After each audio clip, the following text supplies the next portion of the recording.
guys இன்னைக்கு நம்ம என்ன பார்க்க போறோம்னா இன்னைக்கு நம்ம போட்ல போயிட்டு இருக்கோம் गाइस நீங்களே பாருங்க போட்ல போயிட்டு இருக்கோம் நீங்களே பார்த்தா தெரியுங்க பாருங்க போட்லாம் போகுது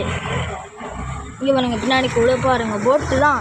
எல்லாரும் இருக்காங்க அங்க ஒரு கொக்கு கொக்கு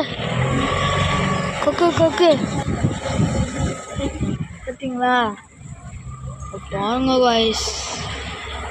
இப்போதான் ஒரு வண்டி இடிச்சிச்சு அங்கே பாருங்க திருப்பி இடிக்கிற தலைங்க இடிக்க வருது அங்கே பாருங்க போட் இங்கே நல்லா இருக்குல்ல गाइस மறக்காம லைக் அண்ட் சப்ஸ்கிரைப் பண்ணிடுங்க பாருங்க சூப்பராக இருக்கு இந்த பக்கம் திரும்ப போகுது மண்டி நவுட்டு பாருங்க நல்லா இருக்கு பார்த்து ஓட்டுறாரு பாருங்க ஜூம் பண்ணி பாருங்க இன்னுமே போட்டில் தான் போகிறோம் வீடியோ மறக்காமல் சப்ஸ்கிரைப் லைக்லாம் பண்ணிடுங்க பாய்